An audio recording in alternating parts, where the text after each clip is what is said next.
Naruto here covering an aggressive G2 Vertigo T ramp control. G2 dedicates 5 players to do so while having 4 players go towards ramp. AmaNEk from T spawn smokes Ivy and flashes ramp.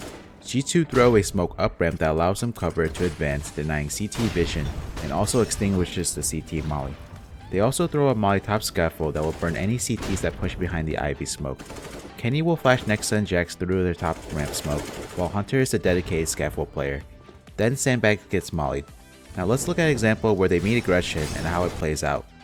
AmaNEk throws an Ivy smoke and flashes from spawn, then nexa will throw a ramp smoke and then molly top scaffold.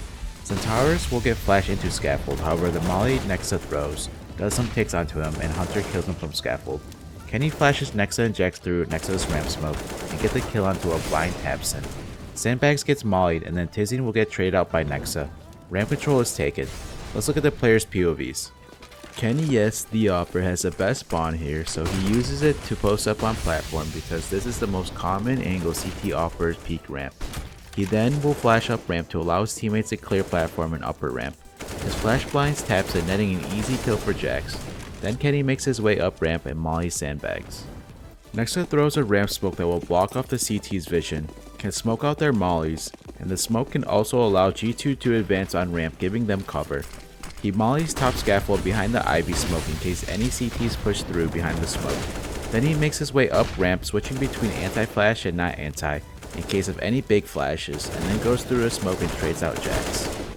JaCkz is going to flash off the wall, and this flashes for any CT Awpers peeking. Then he plays anti-flash as he advances up ramp. He's gonna go through nexa's smoke with Kenny's flash and kill a blind Tabson. He spots Tizian top ramp and loses the fight. Hunter is a dedicated scaffold player. He's gonna flash off the entrance wall which lands inside scaffold. This flashes any Awpers on platform going for an early pick. Then he goes scaffold and kills Centaurus. The most important thing to note being the scaffold player is that a lot of teams on the CT side will flash a player Ivy peak scaffold. Just be careful of this and try to play anti-flash if you can. Otherwise, if you do get flashed, I would recommend spraying up scaffold and hopefully you'll get lucky. Afterwards, he's gonna peek platform when his teammates are fighting Tizian, and then Hunter will molly Ivy. AmaNEk smokes Ivy, then he buys a nade and flashes ramp at 149 and 145. These flashes are for CTs that are rushing ramp or Awpers going for a peek. He buys a decoy and throws it towards B. He is in charge of watching flank. If his teammates do plan on executing A, then he will regroup with them. And if the other team loses a lot of players and want to save, then he will start to lurk and will hunt them. Here's another clip of G2 running the same ramp control strat. AmaNEk throws a smoke Ivy and flashes for ramp. This time around Kenny smokes ramp due to nexa having a bad spawn and grabbing bomb. Kenny sits back and ops Cadian through the smoke on ramp. JaCkz will molly top scaffold which burns Test to death, and JaCkz runs through Kenny's smoke without a flash and luckily gets a kill onto Nico.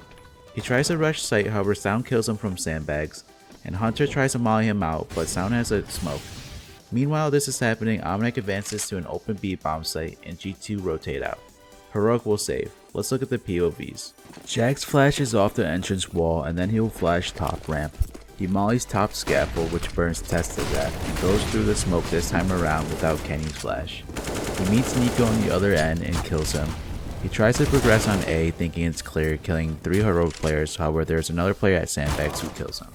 Kenny smokes ramp. Since he has the AWP, Kenny will be holding back covering his teammates. He gets the kill on the Cadian through the smoke. Kenny usually flashes for JaCkz and nexa to go through their ramp smoke, but this time around JaCkz runs through without it. Afterwards, Kenny goes up scaffold. He doesn't have a molly for Sandbags, so he posts up while Hunter mollies it. I'm gonna skip the rest of the round because Kenny and the rest of the team will rotate out to B when AmaNEk has control. Nexa had a bad spawn and also had to grab bomb which delays him ramp. He won't be throwing any utility due to the delay positioning.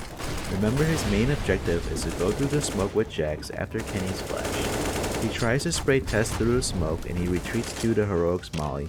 Then he goes up ramp afterwards and posts up on Sandbags waiting for Sound to move, however Sound had a smoke to extinguish the molly. They don't get the kill onto him and G2 rotate out to B. AmaNEk always has the same role, he will be smoking Ivy. This time around he only has one flash and uses it at 149. Afterwards he decoys towards B and then watches flank. For this round G2 get 3 early picks which leads to AmaNEk thinking the last 2 heroic players are saving towards B. so he starts to hunt, but JaCkz dies to sound Sandbags, so AmaNEk quickly rushes up B, securing the site for his team to rotate to. To wrap up, G2's Vertigo T ramp control is a much more aggressive take. They dedicate a lot of players in getting ramp control. Having control of ramp is very important on Vertigo. It's the same as banana control in Inferno. You have to get ramp control, otherwise CTs can leave one player spotting while stacking the other sites.